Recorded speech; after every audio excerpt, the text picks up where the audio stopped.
दोस्तों नमस्कार। त्रिपुरा में आज चुनाव प्रचार का आखिरी दिन है और इस समय कांग्रेस के बड़े नेता, सांसद और प्रवक्ता गौरव गोगोई जी हमारे साथ हैं। मैं इनसे पूछना चाहूँगा, गौरव जी आप कब से हैं यहाँ? मैं 2 दिन से यहाँ पे हूँ। हाँ। और बहुत खुश हूँ कि जिस प्रकार से त्रिपुरा के लोगों ने कांग्रेस दल को स्वागत किया, कांग्रेस और वामपंथी दलों का जो एकता है उसको स्वीकारा, और जिस प्रकार से जनता का आशीर्वाद हमें विभिन्न सभाओं में मिला है, उससे मैं बहुत संतुष्ट हूँ और आभार प्रकट करता हूँ। एक बात कही जा रही है सीपीएम और कांग्रेस के अलायंस को लेकर के कि सीपीएम का वोट तो शिफ्ट हो जाएगा कांग्रेस की तरफ, लेकिन कांग्रेस के जो वोटर हैं वो शायद सीपीएम को वोट ना करें। इस पर आपका क्या कहना है? ये हमारी विरोधी दलों की मंशा है और एक झूठा एक दिलासा वो खुद को दे रहे हैं। भाजपा जानती है कि उनकी नाव डूब रही है और लोगों ने, जैसे मैंने पहले ही कहा, वामपंथी और कांग्रेस जो ऐतिहासिक रूप से त्रिपुरा में एकजुट हुए हैं उसको स्वीकारा, क्योंकि वर्तमान की परिस्थितियों और पहले की परिस्थितियों में बहुत फ़र्क है। जिस प्रकार से भाजपा ने दहशत का एक वातावरण अपने बाइक वाहिनी के द्वारा बनाया, जिसके वजह से भाजपा ने अपने मुख्यमंत्री को भी बदला, लेकिन उसके पश्चात भी लोगों ने महसूस किया कि जहां पे लॉ एंड ऑर्डर का प्रॉब्लम आता है, भाजपा आने के बाद त्रिपुरा में लोग घर से निकलने से पहले 2 बार सोचते हैं। तो इसलिए मुझे लगता है कि हम लोगों का, दोनों दलों का एकता लोगों ने कबूल किया है और भाजपा अपने आप को ही एक झूठा दिलासा दे रही है। गौरव जी, अभी तक त्रिपुरा में होता रहा है कि 2 ही फ्रंट होते थे। एक दौर में सीपीएम कांग्रेस थी, दूसरे दौर में सीपीएम जो है और बीजेपी हो गई थी। अब की तीसरा कोड बनाती हुई दिख रही त्रिपुरा मोथा और एक मेजर फोर्स के तौर पे इमर्ज की है। तो ऐसे में नहीं लगता कहीं जो है एक हंग असेंबली बनने की संभावना ज़्यादा हो गई है बजाय किसी को मेजॉरिटी मिलने के? नहीं, चुनाव के नतीजे आने दीजिए। मुझे लगता है कि सारे जो दल जो शांति में विश्वास रखते हैं, त्रिपुरा के विभिन्न जनजाति, विभिन्न समाज के विभिन्न वर्गों को सम्मान और उनकी आकांक्षाएं को समझती है, समस्याओं का समाधान करना चाहती है, हम सब मिलकर एक स्थिर सरकार बनाने में काबिल होंगे। गौरव जी, त्रिपुरा मोथा की जो मांगे हैं, कहा जा रहा है कि अपने स्टेट को ग्रेटर त्रिपुरा लैंड तक की बात कर ही रहे हैं। दूसरे राज्यों और जिस सूबे से आप आते हैं, असम, वहाँ के आदिवासियों के भी अधिकारों, उनके राजनीतिक जो है अधिकारों को लेकर वो बात कर रहे हैं। ये जो मांग है वो कितना जो है आप उससे सहमत हैं और कितना जो है क्यों कह रहे हो लिखित समझौता हो चाहेंगे? अगर कोई ऐसा मौका आया जिसमें कि अलायंस में जाने की संभावना बनी तो उस समझौते के लिए क्या तैयार रहेंगे आप? देखिए, कांग्रेस पार्टी एक ऐसी पुरानी पार्टी है जो उत्तर पूर्वांचल से बहुत अच्छी तरीके से वाकिफ़ है और उत्तर पूर्वांचल के प्रति बहुत संवेदनशील है और सभी जनजाति जाति के प्रति कांग्रेस पार्टी समझती है। समाज के हर वर्ग को अपने भविष्य को लेकर एक आकांक्षा होती है, एक सपना होता है, एक राजनीतिक सपना होता है, एक अर्थव्यवस्था की तरफ से एक सपना वो देखते हैं अपने समाज के वर्ग के लिए। ये जायज़ मैं समझता हूँ, वाजिब है। लेकिन चुनाव के नतीजे आने दीजिए। चुनाव के नतीजे के बाद हम आने वाले समय के लिए, त्रिपुरा के लोगों के लिए, त्रिपुरा के आवाम के लिए क्या अच्छा होगा, उसके लिए हम ज़रूर एक लंबी सड़क का निर्माण करने की हम कोशिश करेंगे। कल मेरी प्रद्योत जी से बात हो रही थी, उनका इंटरव्यू मैं कर रहा था, तो उन्होंने अपनी बातचीत में कहा कि कांग्रेस अपनी पार्टी के तौर पे पेश किया। उनकी माँ पिछली बार आप लोगों की तरफ से प्रत्याशी थी, सांसद की प्रत्याशी थी।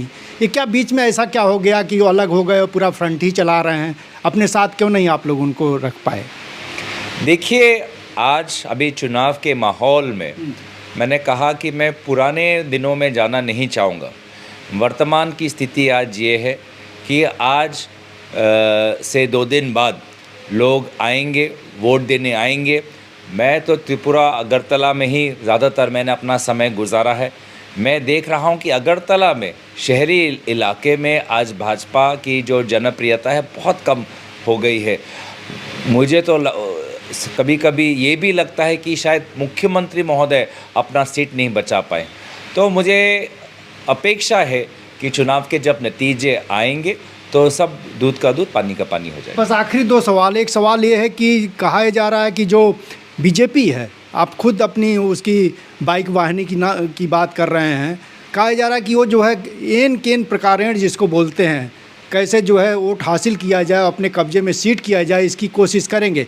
उस तरह की स्थितियों के लिए क्या आप तैयार हैं? वो रेजिस्टेंस वोटर बूथ तक पहुँचे और वोट करे, इसकी गारंटी आप लोग करवा रहे हैं?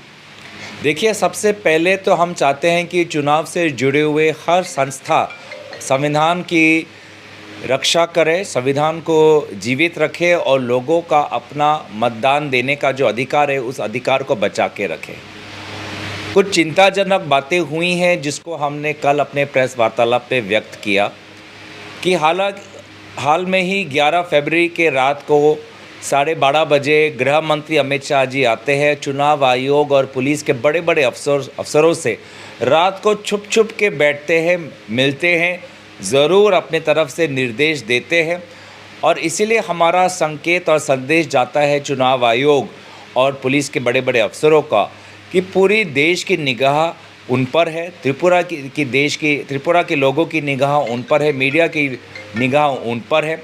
तो वो अपना जो संवैधानिक कर्तव्य है उसका पालन करें। साथ ही साथ दिल्ली में भी हमारे कांग्रेस पार्टी का एक दल इलेक्शन चुनाव आयोग के पास जाकर अपनी दरख्वास्त हम देंगे और निश्चय ही बूथ में, गांव में, शहरी इलाकों में, नगरों में हमने अपने पार्टी को सतर्क कर दिया है कि किस प्रकार से हमें इस बार लोगों का जो वोट है उसे हम बीजेपी को लूटने नहीं देंगे। आखिरी सवाल, कितनी सीटें उम्मीद कर रहे हैं आप मिलेगी इसी गठबंधन को, अलग अलग दोनों दलों को? देखिए, हर दिन हमारा कांग्रेस दल का ग्राफ बढ़ता ही जा रहा है। पिछले साल के शुरुआत में लोगों ने माना कांग्रेस ख़त्म हो गई, सब ऐसा बहुत लोगों ने टिप्पणी दी, लेकिन भारत जोड़ो यात्रा के बाद कांग्रेस का ग्राफ बहुत ऊंचा हुआ। राहुल गांधी जिस प्रकार से पार्लियामेंट में अडानी जी के विषय को लेकर मोदी जी को घेरा, उसको लेकर हमारा ग्राफ और बढ़ा। और मोदी जी की जो घबराहट है जिसके कारण राहुल गांधी जी के भाषण से अडानी शब्द ही मिटा दिया, लेकिन सच्चाई तो मिट नहीं सकती। तो इसलिए मुझे अपेक्षा है कि बहुत एक अच्छा नतीजा आने वाला है, जो हम सोच रहे हैं उससे भी बेहतर होने वाला है। लेकिन गौरव जी, हम जब लोग बीच जा रहे हैं तो लोग कहे कि कांग्रेस के नेता तो आ रहे हैं, आप आए, अधीर रंजन जी आए, लेकिन प्रियंका, राहुल, सोनिया या कोई इस तरह का एक बड़ा चेहरा, यहाँ तक कि खड़गे साहब तक नहीं आए। किस रूप में देखा जाए कि कहीं हल्के तरीके से नहीं लिया गया त्रिपुरा चुनाव को? ये ऐसे सवाल हमारे प्रेस के दोस्तों हर चुनाव से पहले हमको पूछते हैं, उसके पश्चात भी हम चुनाव जीतते आते हैं। पिछले हम राजस्थान जीते, मध्य प्रदेश जीते, छत्तीसगढ़ जीते, हाल में ही हिमाचल प्रदेश जीते। तो मुझे लगता है कि कांग्रेस को अपने तरीके से चुनाव में तैयारी होने के लिए हमें स्वतंत्रता दे और चुनाव हम आपको जिता के दिखाएंगे। जनचौक से बात करने के लिए बहुत बहुत शुक्रिया। तो देखिए, गौरव जी का कहना है कि हौसले बुलंद हैं और मेजॉरिटी हासिल करने जा रही है पार्टी और गठबंधन। इनका कहना कांग्रेस को जो लोग ख़त्म मान रहे थे उनको देखना चाहिए कांग्रेस कैसे खड़ी है, ना केवल जिंदा है बल्कि आगे बढ़ रही है और सरकार बनाने के लक्ष्य तक पहुंचेगी। अगरतला से जनचौक के लिए मैं महेंद्र मिश्र।